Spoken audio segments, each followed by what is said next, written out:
I never imagined that a simple family dinner invitation would become the catalyst for everything that followed. When my mother, Cordelia Thevermere, called me that Tuesday afternoon with her characteristic blend of warmth and authority, asking if I could join the family for dinner on Saturday evening, I felt genuinely pleased. It had been nearly 8 months since we had all been together in one room, and despite the complexities that always seemed to simmer beneath the surface of our family gatherings, I missed them. "Nothing special, darling," she'd said, her voice carrying that particular cadence she used when she was being deliberately casual about something that wasn't casual at all. "Just thought it would be lovely to have everyone together. You know how your great-grandmother Evangeline has been asking about you, and your sister Thessaly mentioned she has some news to share." At 34, I had learned to read the subtle currents in my mother's communications, but this invitation seemed refreshingly straightforward. No hidden agendas, no carefully orchestrated family politics, just a genuine desire to gather the extended Thevermere clan around her dining room table. The house on Magnolia Heights had always been the gravitational center of our family universe, and despite my complicated relationship with its inhabitants, returning there still felt like coming home in ways I couldn't quite articulate. I should have recognized the warning signs. My mother's tone was perhaps too casual, too deliberately nonchalant. The guest list she rattled off included not just immediate family, but also my Aunt Perpetua, Uncle Bartholomew, their twin daughters Seraphina and Celestine, and even great-grandmother Evangeline, who at 93 rarely ventured out for anything less momentous than weddings or funerals. When I asked about the occasion, Mother simply laughed, a sound that in retrospect carried more calculation than genuine mirth. "Must there always be an occasion for family to gather, Isadora? Can't we simply enjoy each other's company without needing a calendar event to justify it?" The question stung slightly, though I couldn't pinpoint exactly why. Perhaps it was the implication that I had become someone who needed justification for family time, or maybe it was the use of my full name, Isadora, which she typically reserved for moments when she wanted to establish a certain distance between us. Most of the family called me Izzy, a nickname that had followed me since childhood, but Mother alternated between the two, depending on her mood and the message she wanted to convey. Saturday evening arrived with the kind of crisp autumn air that made everything feel significant and ceremonial. I dressed carefully, choosing a navy silk blouse and charcoal slacks that struck the right balance between respect for the occasion and personal comfort. The Thevermere family had always placed considerable emphasis on presentation, and while I'd spent most of my adult life rebelling against their more rigid expectations, I still found myself unconsciously conforming to certain standards when crossing their threshold. The house looked exactly as it had throughout my childhood, its Georgian colonial facade painted in the same shade of sage green, the brass fixtures polished to their customary gleam, the perfectly manicured lawn bordered by seasonal flower beds that my mother tended with obsessive precision. Walking up the familiar stone pathway, I caught the scent of her signature pot roast drifting from the kitchen windows, and for a moment the comfort of ritual and tradition overrode my usual wariness. Thessaly answered the door before I could ring the bell, pulling me into one of her characteristically enthusiastic embraces. At 31, my younger sister possessed the kind of effortless beauty that had always made social situations bend around her like light around a prism. Her auburn hair fell in perfect waves to her shoulders, and her green eyes sparkled with the kind of mischief that had charmed teachers, employers, and romantic interests throughout her life. "Izzy, I'm so glad you're here," she said, linking her arm through mine as we walked toward the living room. "Wait until you hear my news. Actually, no, don't wait.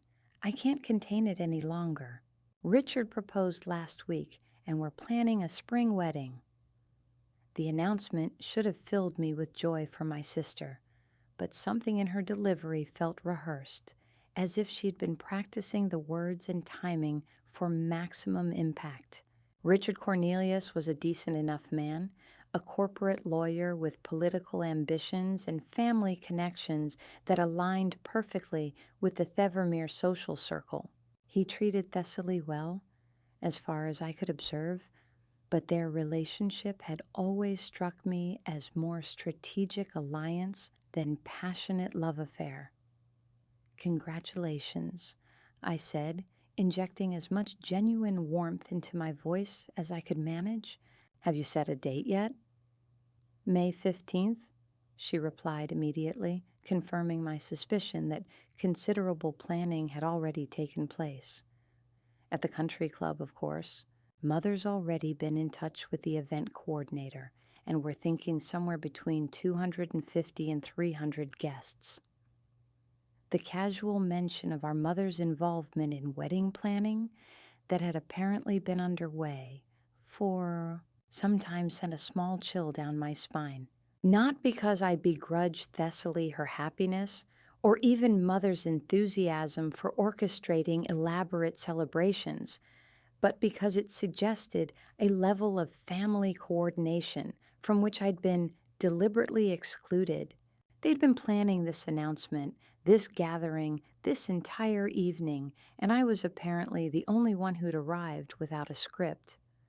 The living room buzzed with familiar voices and laughter as we entered.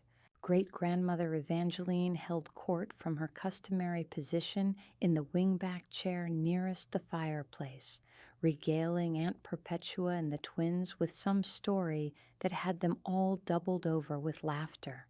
Uncle Bartholomew stood by the bar cart, mixing what appeared to be his famous whiskey sours, while Mother moved between groups with the practiced ease of a hostess who'd been orchestrating such gatherings for decades. "Isadora, darling," Mother called out as she spotted me, crossing the room with arms extended for an embrace that felt both genuine and performative. "You look lovely. That color suits you perfectly." The compliment carried the kind of careful neutrality that suggested she'd chosen her words to avoid any potential criticism, while also declining to offer excessive praise. It was vintage Cordelia Thevermere, the kind of comment that could be interpreted as supportive or dismissive depending on the listener's frame of mind and the broader context of the conversation. Great-grandmother Evangeline beckoned me over with one gnarled but still elegant hand, her pale blue eyes sharp with the kind of intelligence that had carried her through 9 decades of considerable family drama. She'd been born into money, married into more money, and spent the better part of a century carefully managing both family finances and family feuds with equal skill. "Come here, child," she said in her voice that somehow remained strong despite her advanced age. "Let me look at you properly. It's been far too long since you've graced us with your presence." The gentle rebuke stung more than a direct confrontation would have, partly because it contained enough truth to be difficult to dismiss. I had been avoiding family gatherings more frequently over the past year, finding various excuses to decline invitations or limit my visits to brief, carefully controlled encounters. The distance had been intentional, a response to feeling increasingly like an outsider within my own family. But hearing it articulated by someone I genuinely respected made the behavior seem petty and immature. "You're right, grandmother," I admitted, settling into the chair beside hers. Work has been consuming lately, but that's no excuse for neglecting family.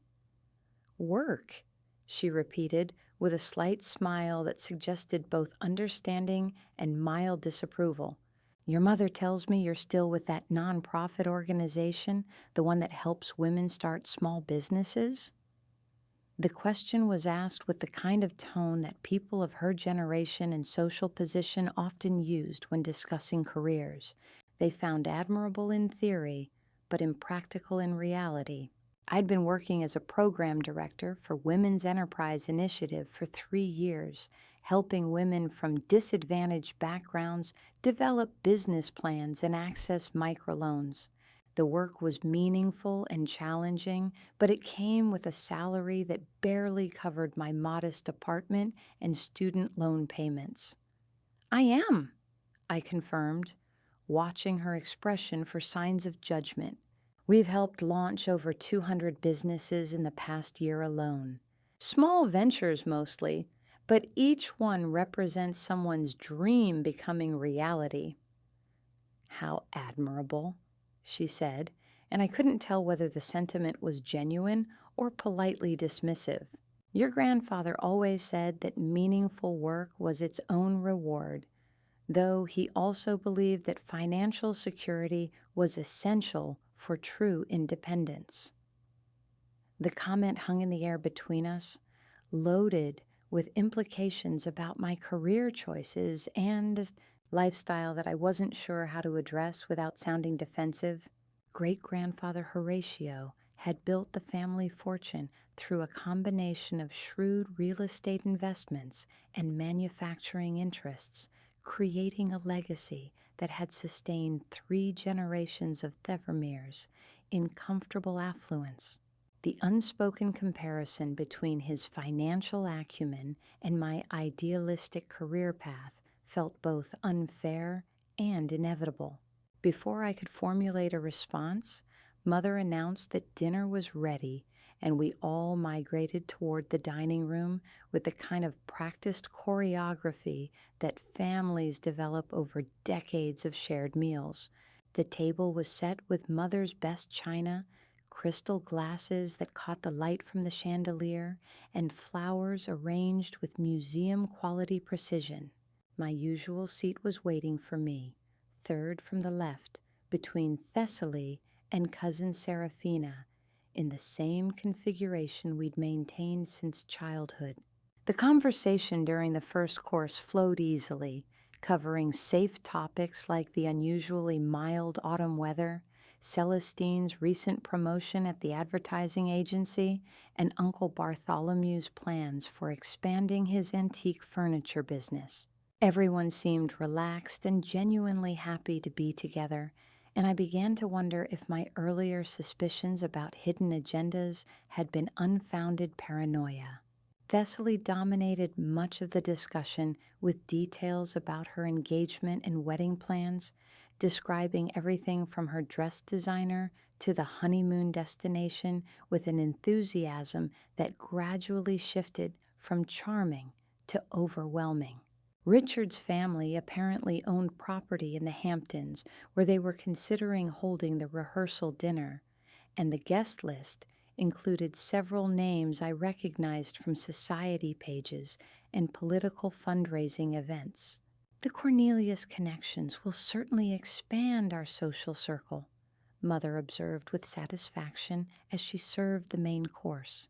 Richard's uncle serves on the board of the Metropolitan Museum, and his cousin founded that investment firm that's been making all the headlines. The comment struck me as oddly calculating, reducing Thessaly's engagement to its potential for social advancement rather than celebrating her personal happiness. But my sister seemed pleased by the observation, nodding eagerly as she described various influential people she'd met through Richard's family network. Speaking of connections, Aunt Perpetua interjected, Celestine has some exciting news about her new position. Tell them about the client list, darling.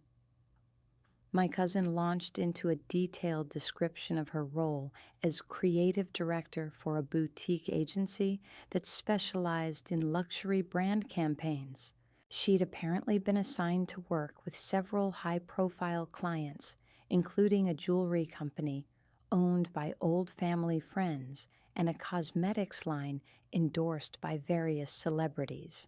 The work sounded challenging and well compensated, exactly the kind of career success that the Thevermeer family valued and celebrated. As the conversation continued around the table, I became increasingly aware of a pattern emerging in the topics and tone.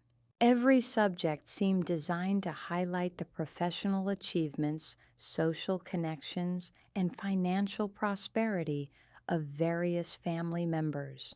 Thessaly's engagement to a well-connected lawyer, Celestine's prestigious new position, even Seraphina's recent acceptance to graduate school at an Ivy League university, all represented the kind of success that aligned with family expectations and values.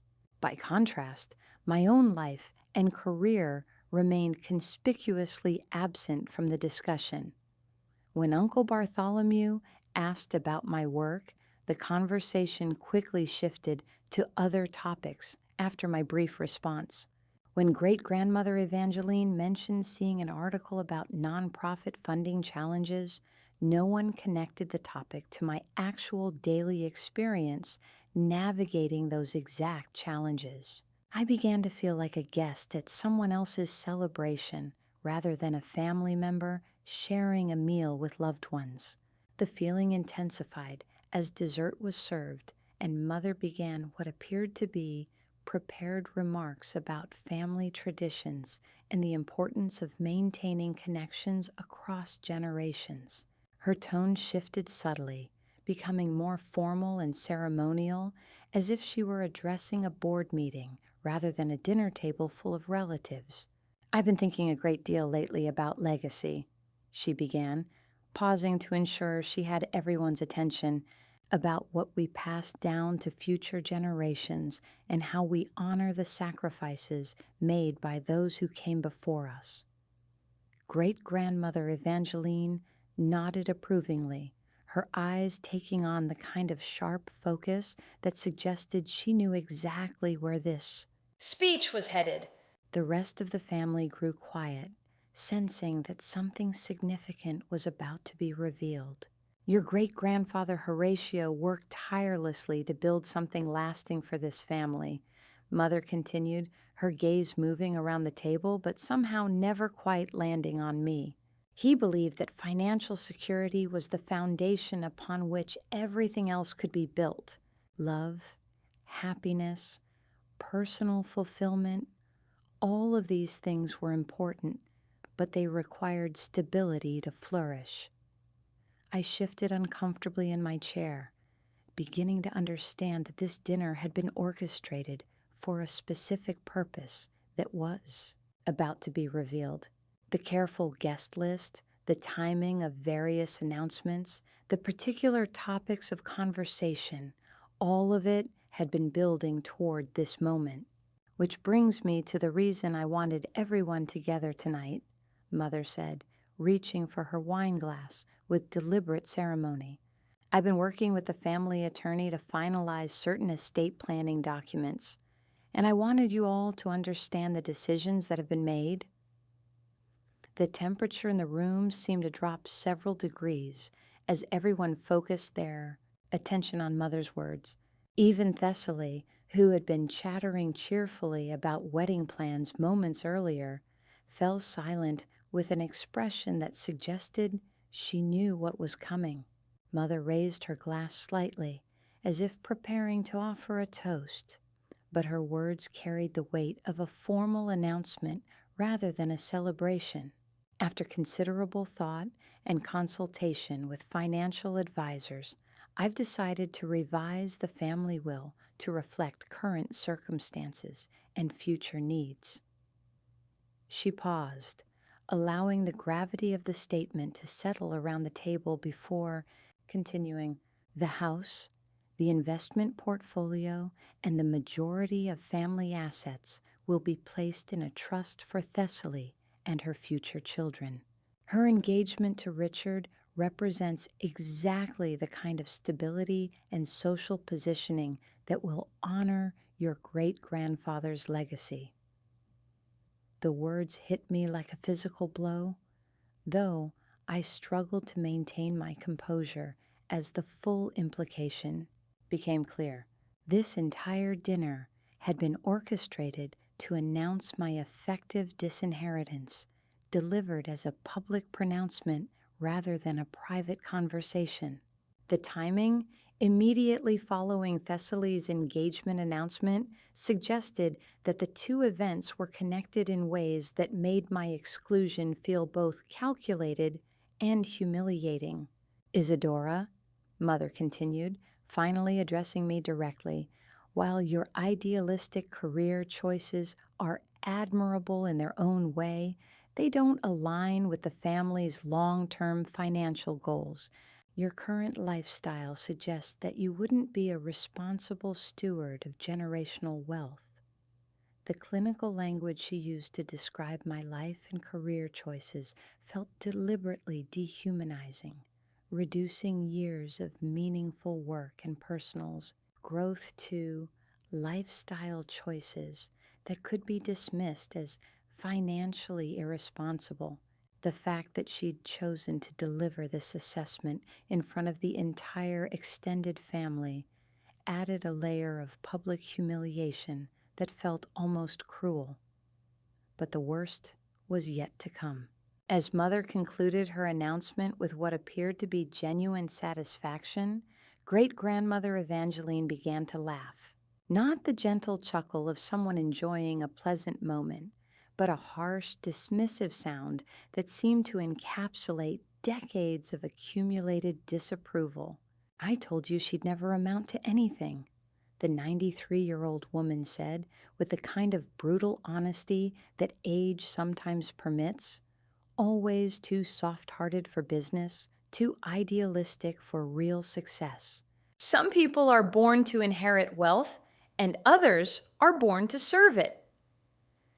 The cruelty of the comment, delivered with such casual certainty by someone I'd spent my entire life respecting and trying to please, left me temporarily speechless.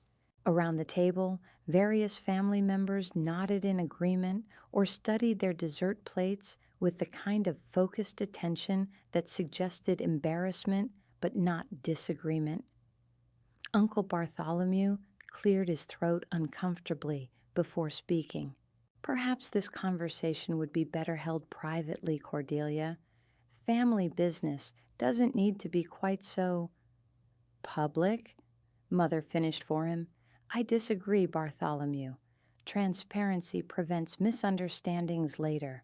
Everyone knows where they stand, and there are no surprises when the time comes to execute these documents.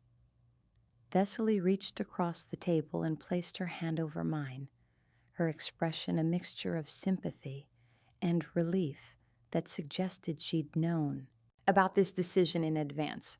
Izzy, you know this isn't personal. It's just practical planning for the future. The attempt at comfort felt worse than outright hostility, partly because it confirmed that multiple family members had been aware of Mother's plans while I'd been left completely in the dark. The conspiracy of silence around this decision, the careful orchestration of the evening's events, the public nature of the announcement, all of it suggested a level of calculation that went far beyond simple estate planning. I excused myself from the table with as much dignity as I could manage, claiming a sudden headache that wasn't entirely fabricated. The need to escape that dining room, with its suffocating atmosphere of satisfied cruelty and collective complicity, was overwhelming. Every face around the table wore an expression that ranged from smug satisfaction to uncomfortable acceptance, but none showed genuine surprise or indignation on my behalf. In the guest bathroom down the hall, I stared at my reflection in the antique mirror and tried to process what had just occurred. The woman looking back at me appeared remarkably composed, considering the circumstances, though her eyes held a hurt that ran deeper than simple disappointment. This wasn't just about money or inheritance. It was about being publicly dismissed by the people who were supposed to love and support me unconditionally. The drive home passed in a blur of streetlights and racing thoughts. By the time I reached my small apartment, anger had begun to replace the initial shock and hurt. The more I replayed the evening's events, the more deliberate and coordinated they appeared. Mother's careful orchestration of the guest list, the timing of various announcements, the public nature of her declaration, all of it had been designed to maximize my humiliation while establishing Thessaly's position as the favored heir. I spent most of Sunday in my pajamas, alternating between fury and despair as I tried to understand how my relationship with my family had deteriorated to this point. The phone rang several times, but I ignored the calls, unwilling to engage in whatever follow-up conversations various relatives might want to have. The damage had been done, publicly and irrevocably, and I needed time to figure out how to respond. Monday morning brought a clarity that had been absent over the weekend. Sitting at my desk at Women's Enterprise Initiative, surrounded by files representing dozens of women who'd overcome far greater obstacles than family disappointment, I realized that my response to Saturday's humiliation would define not just my relationship with the Thavermere family, but my own sense of self-worth and independence. The revelation came gradually as I reviewed case files and listened to success stories from program participants.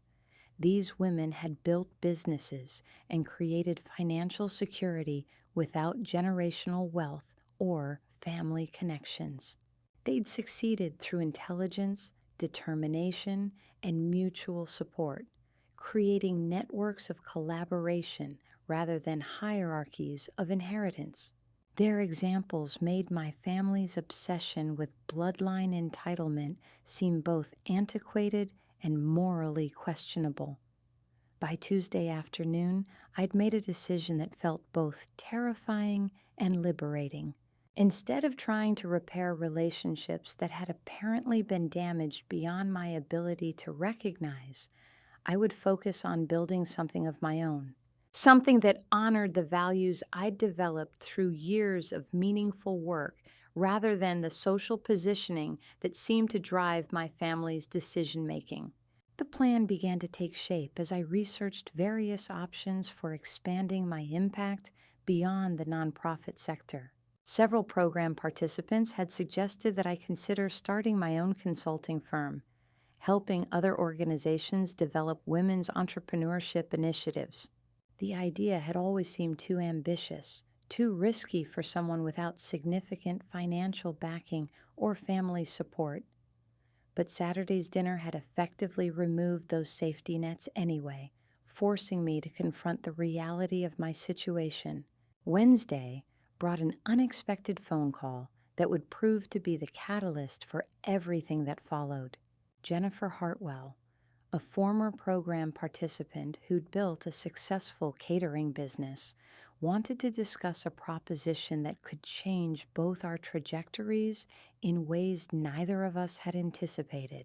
Izzy, I've been thinking about our conversation last month regarding expansion opportunities, she said, her voice carrying an excitement that immediately captured my attention. I have an idea that could benefit both of us, but it requires someone with your expertise and connections. The proposition she outlined was both simple and revolutionary. Jennifer had been approached by several major corporations seeking to improve their diversity initiatives through supplier programs that prioritized women-owned businesses. The demand was significant, but many potential suppliers lacked the business development support needed to scale their operations effectively. What I'm proposing is a partnership, she explained. You provide the business development expertise and program design. I provide the operational foundation and initial client relationships. We create something that serves these women while building a sustainable business model for ourselves.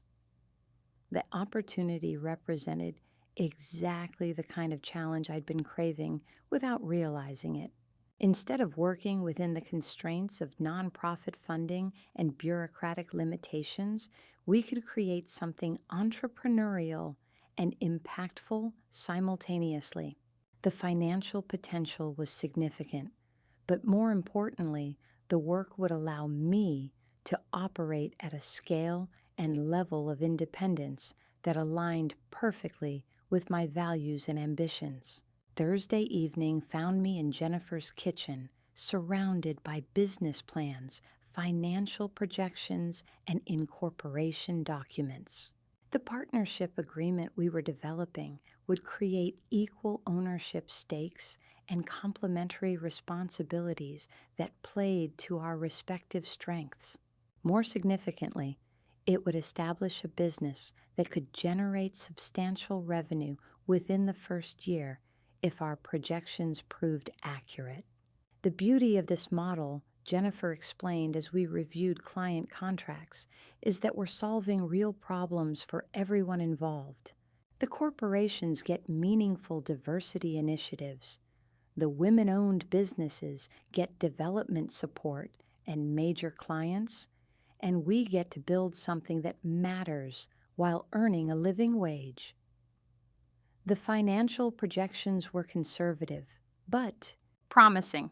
Based on Jennifer's existing corporate relationships and my network within the women's entrepreneurship community, we could reasonably expect to generate revenue that would exceed my current nonprofit salary within 6 months. More importantly, the business model was scalable in ways that could lead to regional or even national expansion if we executed the initial phase successfully. Friday afternoon brought the moment of truth as I submitted my resignation letter to Women's Enterprise Initiative. The decision felt simultaneously terrifying and inevitable, like stepping off a cliff while trusting that the wings you'd been building would actually work. My supervisor was surprised but supportive, understanding that the opportunity represented professional growth that the nonprofit sector simply couldn't offer.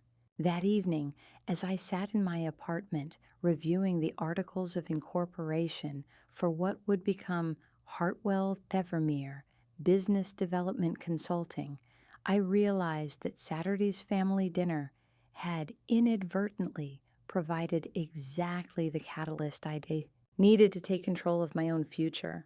The humiliation and rejection had forced me to confront my dependence on family approval and financial security, ultimately leading me toward a path that offered both independence and the possibility of significant success. The irony wasn't lost on me that the family who dismissed my career choices as financially irresponsible was about to witness the launch of what could become a highly successful business venture. But revenge wasn't my primary motivation. Validation was. I wanted to prove, primarily to myself, that the values and work ethic I developed were actually strengths rather than the weaknesses my family seemed to perceive. Saturday morning arrived with a kind of crisp October air that made everything feel possible and charged with potential.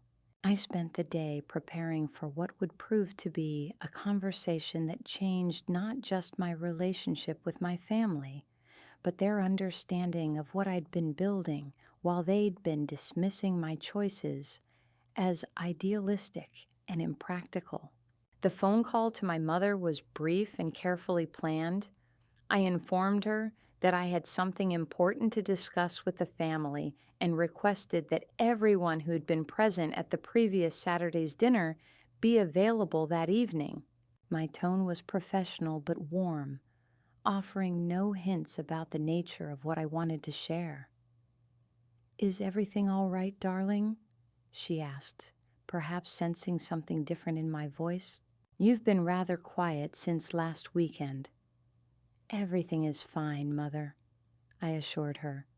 Actually, everything is better than fine. I have some news that I think the family will find quite interesting. The anticipation in her voice was unmistakable as she agreed to gather everyone for 7 o'clock that evening. Whatever she was expecting, it clearly wasn't what I was prepared to deliver. As I hung up the phone, I realized that in exactly 12 hours, I would be walking back into that same dining room where I had been publicly humiliated just 1 week earlier. But this time, I wouldn't be arriving as the disappointing family member who'd failed to meet their expectations. I would be arriving as someone who'd built something significant while they'd been focused on bloodlines and social positioning. The contracts in my briefcase told a story that would reframe everything they thought they knew about my capabilities and financial prospects. The partnership with Jennifer had already secured 3 major corporate clients, with combined contract values that exceeded what most of the family members earned in their traditional careers.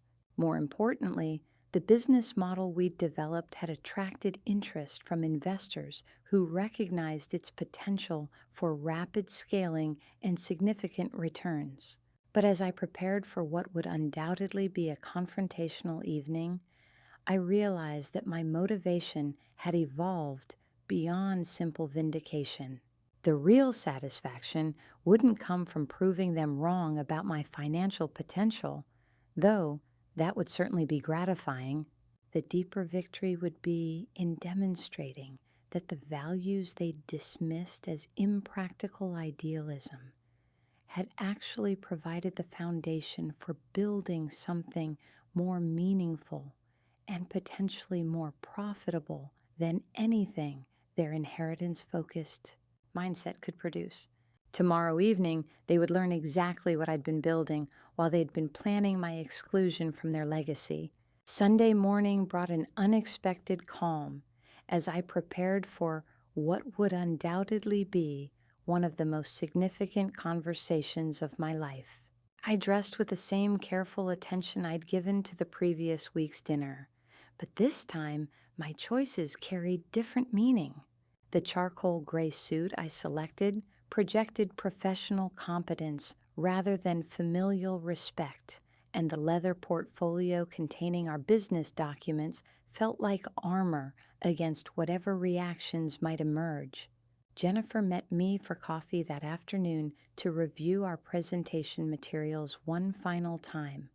She'd insisted on accompanying me to the family meeting, understanding that moral support would be crucial regardless of how the evening unfolded. Her presence would also serve to validate the legitimacy of our partnership in ways that might be harder for my family to dismiss. "Are you certain you want to do this?" she asked, as we sat in the small cafe near my apartment. Confronting them might feel satisfying in the moment, but it could also create permanent damage to relationships that might be repairable through other means. The question forced me to examine my motivations one final time. Was I seeking revenge for last week's humiliation? Or was I genuinely trying to establish new boundaries and mutual respect within my family? The distinction mattered, not just for the ethical implications of my actions, but for my own emotional well-being, regardless of how they responded. "I need them to understand who I actually am," I said finally. "Not who they've decided I am based on their assumptions about my career choices and lifestyle. If that damages relationships that were already built on their willingness to dismiss and humiliate me, then perhaps those relationships needed to be reevaluated anyway." Jennifer nodded, understanding the complexity of family dynamics in ways that suggested her own experience with relatives who struggled to respect unconventional choices. "Just remember, that you're not responsible for their reactions, only for how you choose to present the information. Stay focused on facts and let them draw their own conclusions. We arrived at the Magnolia Heights house precisely at 7 o'clock, carrying ourselves with the kind of professional confidence that comes from knowing you have something valuable to offer. Mother answered the door with an expression that managed to convey both curiosity and subtle disapproval, as if my request for a family meeting had somehow violated proper protocol for addressing whatever grievances I might have developed. "Isadora, darling," she said, her gaze shifting immediately to Jennifer with the kind of polite scrutiny reserved for unexpected guests. "I wasn't aware you'd be bringing a friend to our family discussion." "Jennifer is my business partner," I replied evenly. "What I have to share tonight involves our professional collaboration, so her presence is both appropriate and necessary." The slight widening of Mother's eyes suggested that the word business had registered as something unexpected, though she maintained her composure as she led us toward the living room where the rest of the family had assembled. The same faces from the previous week greeted us, though the atmosphere felt markedly different without the pretense of celebration that had masked last Saturday's underlying agenda. Great-grandmother Evangeline occupied her usual throne-like position near the fireplace, her sharp eyes immediately focusing on the leather portfolio I carried. Uncle Bartholomew and Aunt Perpetua sat together on the sofa, their expressions conveying the kind of polite attention people offer when they expect to be bored but are too well-mannered to show it. Thessaly perched on the edge of her chair, her engagement ring catching the lamplight as she twisted it nervously around her finger. "Well," Mother said as she settled into her own chair, "you certainly have everyone's attention, darling. What is this urgent matter you needed to discuss with all of us?" I remained standing, recognizing that the physical positioning would help establish the tone I wanted for this conversation. Jennifer positioned herself slightly behind and to my left, close enough to offer support, but far enough away to avoid seeming intrusive to family dynamics she didn't fully understand. "Last Saturday evening, you made an announcement about estate planning and inheritance that was both surprising and illuminating," I began, keeping my voice steady and professional. "You expressed concerns about my career choices and financial responsibility, suggesting that my lifestyle made me unsuitable for managing generational wealth." The room grew quiet as everyone realized that I intended to address the previous week's events directly rather than pretending they hadn't occurred. Mother's expression tightened slightly, but she maintained the kind of diplomatic neutrality that suggested she was prepared for some degree of pushback regarding her announcement. "I've spent the past week reflecting on your assessment of my financial capabilities and professional judgment," I continued, "and I realized that your concerns were based on incomplete information about what I've actually been building over the past several years. From my portfolio, I extracted the first set of documents, handing copies to Mother, Great-grandmother, Evangeline, and Uncle Bartholomew. The incorporation papers for Hartwell Thevermere Business Development Consulting were professionally prepared and legally binding, establishing Jennifer and me as equal partners in what the documentation clearly identified as a limited liability. Company with significant growth potential. As of Friday afternoon, I am no longer employed by Women's Enterprise Initiative," I announced, watching their expressions shift from polite attention to genuine surprise. "I have co-founded a business development consulting firm that specializes in connecting women-owned businesses with corporate diversity initiatives." Thessaly leaned forward in her chair, her previous nervousness replaced by curiosity. "You started your own company? When did this happen?" "The incorporation was finalized on Friday," I replied, "but the business development has been ongoing for several months. Jennifer and I have been working with potential clients while I completed my obligations to the nonprofit sector." I handed out the second set of documents, watching as various family members examined the client contracts with increasing attention. The corporate logos were immediately recognizable, representing major companies with national reputations and substantial procurement budgets. The contract values, clearly marked on each document, represented revenue that exceeded what most people in that room earned annually from their traditional employment. Uncle Bartholomew was the first to speak, his voice carrying a note of genuine respect that had been absent from our interactions for years. "These are impressive clients, Isadora. How did you secure contracts of this magnitude so quickly?" Jennifer had established relationships with several diversity procurement officers through her catering business. I explained. "Gars of Horim." When we analyzed the market, we realized that many corporations were struggling to identify qualified women-owned suppliers who could scale their operations to meet enterprise-level demands. We developed a model that provides business development support while facilitating those connections. Great-grandmother Evangeline studied the documents with the kind of focused attention that had made her a formidable business partner to my great-grandfather decades earlier. When she looked up, her expression had shifted from the dismissive amusement of the previous week to something approaching professional interest. "What kind of revenue projections are you working with?" she asked, her tone suggesting that she understood exactly what questions to ask when evaluating business opportunities. Jennifer stepped forward, recognizing her cue to contribute to the presentation. "Based on our current client commitments and the pipeline we've developed, we project first-year revenues of approximately $800,000, with net margins around 35% after operational expenses." The figure landed in the room with the weight of a small explosion.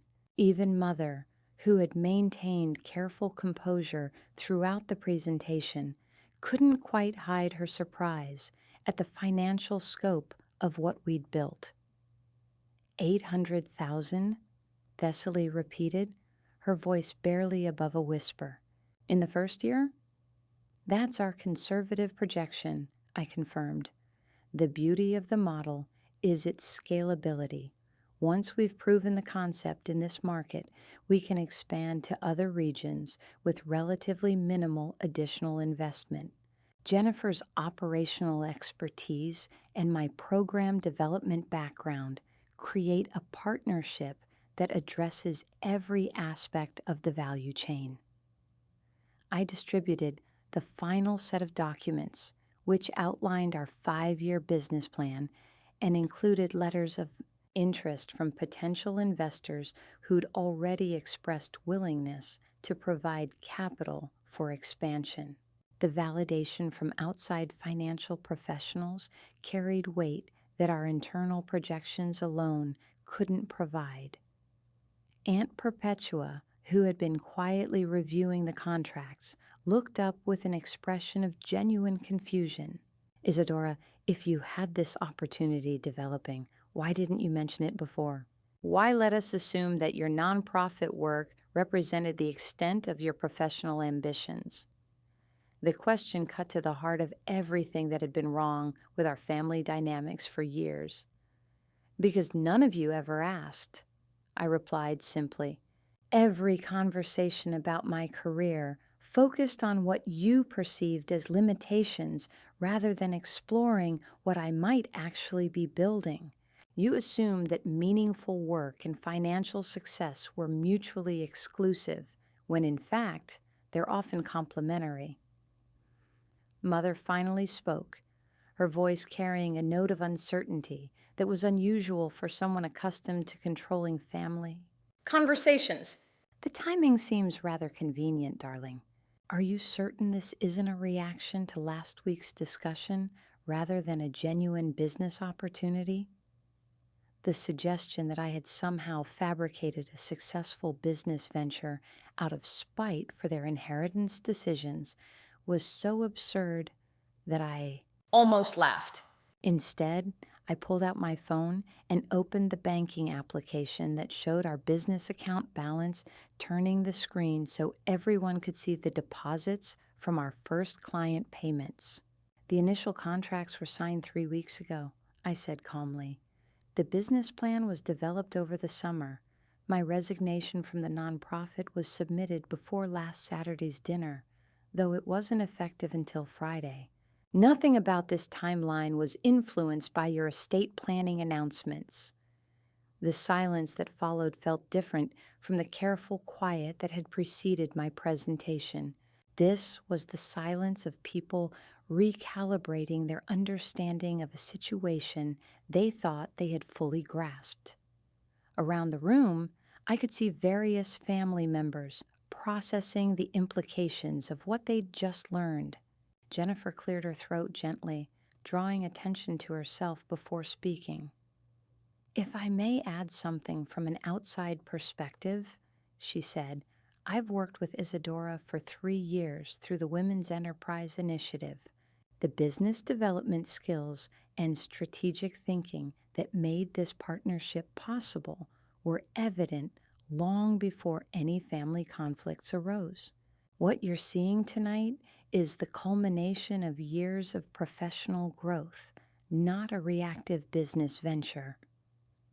Great-grandmother Evangeline set down the documents she'd been reviewing and fixed me with the kind of direct stare that had intimidated 3 generations of family members. But when she spoke, her tone carried respect rather than judgment. How much capital did you need to launch this venture? She asked. Approximately $15,000 for incorporation, initial marketing materials, and operating expenses through the first quarter, I replied. Jennifer and I split the cost equally, using personal savings we'd accumulated specifically for this purpose. And you did this without asking for family support or investment? Yes, ma'am. We wanted to maintain complete control over the business model and decision-making process. She nodded slowly, a small smile playing at the corners of her mouth. Your great-grandfather would have approved of that approach. He always said that businesses built with other people's money never truly belonged to their founders. The comment hung in the air, carrying implications that everyone in the room understood. My great-grandfather's business philosophy had emphasized independence and self-reliance, values that my family claimed to respect but had somehow failed to recognize in my own professional choices. Uncle Bartholomew cleared his throat, his expression thoughtful as he continued reviewing our business plan. The scalability projections seem aggressive but not unrealistic, particularly given the current corporate focus on diversity initiatives. Have you considered seeking additional investment for faster expansion? We've had preliminary conversations with 2 venture capital firms that specialize in women-owned businesses, Jennifer replied. But we're not in a hurry to dilute our ownership stakes unless we identify opportunities that require capital we can't generate organically.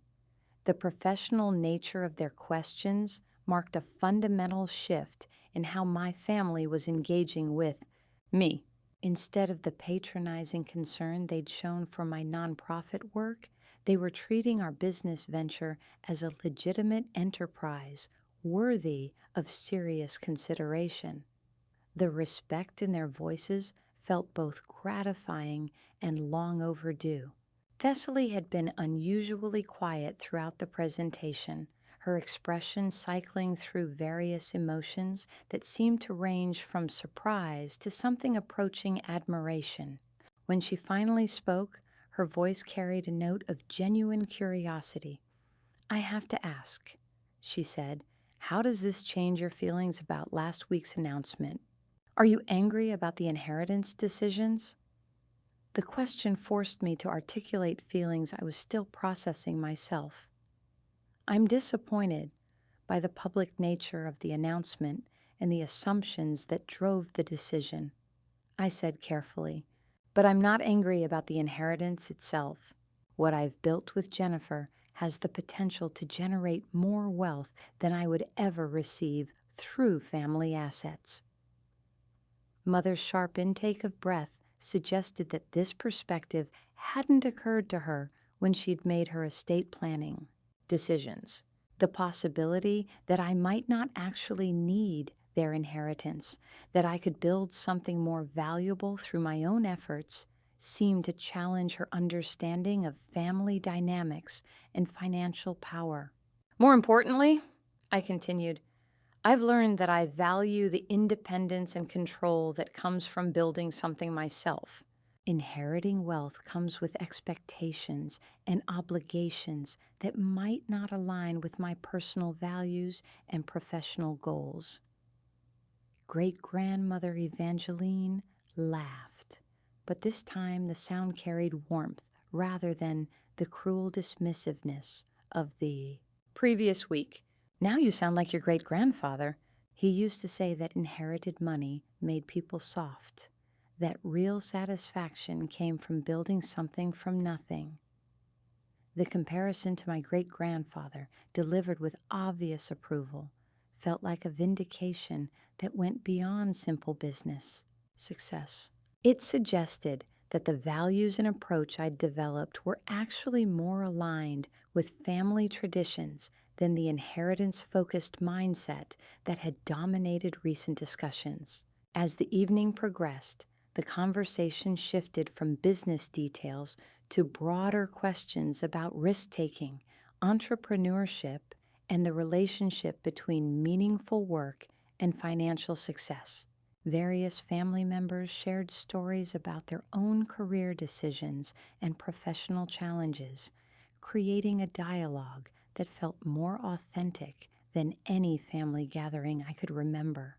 The transformation was particularly evident in my interactions with Mother, who seemed to be struggling to reconcile her previous assessment of my capabilities with the evidence of what I'd actually accomplished. Her questions became increasingly thoughtful and specific, suggesting genuine interest in understanding how I'd developed the skills and connections necessary for our business success. "I realize I may have underestimated your business acumen," she admitted during a quiet moment when the conversation had split into smaller groups.